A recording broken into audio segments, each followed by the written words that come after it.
কাচকি মাছের চচ্চড়ি। হ্যাঁ, আরো একটা চমৎকার রেসিপিতে আপনাকে স্বাগতম। আজকের রেসিপি কাচকি মাছের চচ্চড়ি। কিভাবে সহজে সবচেয়ে মজা করে তৈরি করবেন একদম সহজভাবে শিখিয়ে দিব। তো চলুন শুরু করি। এখানে 250 গ্রামের মতো ফ্রেশ কাচকি মাছ নিয়েছি, ভালোভাবে পরিষ্কার করে। একটা প্যানে রান্নার তেল দিয়ে দিব 3 টেবিল স্পুন পরিমাণ। তেল গরম হয়ে গেলে ছেড়ে দিব পেঁয়াজ, দুইটা মিডিয়াম সাইজের পেঁয়াজ কুচি করে কেটে নিয়েছি। সামান্য ভেজে নিব, পুরাপুরি ব্রাউন করব না, 60% এর মতো। দিয়ে দিব একদম সামান্য হাফ চা চামচেরও কম আদা বাটা। রসুন বাটা দিয়ে দিচ্ছি হাফ টেবিল চামচ পরিমাণ। হলুদের গুঁড়া দিয়ে দিব হাফ টেবিল চামচ পরিমাণ। স্বাদ মতো লবণ দিয়ে দিব, জিরার গুঁড়া হাফ টেবিল চামচ পরিমাণ।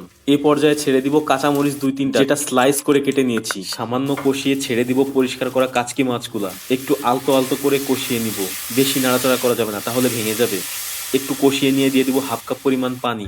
রান্না হতে থাক, 4-5 মিনিটের মতো রান্না করে নিব। যখন 80% রান্না হয়ে যাবে দিয়ে দিব একটা টমেটো, যেটা আমি পাতলা স্লাইস করে কেটে নিয়েছি। টমেটো এ পর্যায়ে দেওয়ার কারণ হচ্ছে টমেটো পুরোপুরি গলে যাবে না এবং টমেটোটা বাইটে বোঝা যাবে। দিয়ে দিব সামান্য বা হাফ টেবিল স্পুন পরিমাণ লেবুর রস। একদম শেষে নামানোর আগে দিয়ে দিব ধনিয়া পাতা কুচি ছিটিয়ে। কাচকি মাছ চচ্চড়ি তৈরি পরিবেশনের জন্য সার্ভিং ডিশে দিয়ে পরিবেশন করে দিন সাদা ভাতের সাথে। খুবই মজার সুস্বাদু কাচকি মাছের চচ্চড়ি। চমৎকার এই রেসিপিটা শেয়ার করে নিজের টাইম লাইনে রেখে দিন, বাসায় রান্নার সময় কাজে আসবে আপনি সহ আরো অনেকে। আর এই ধরনের আরো সব প্রফেশনাল কুকিং টিপস এবং ট্রিক্স পেতে পেজটি ফলো করে রাখুন।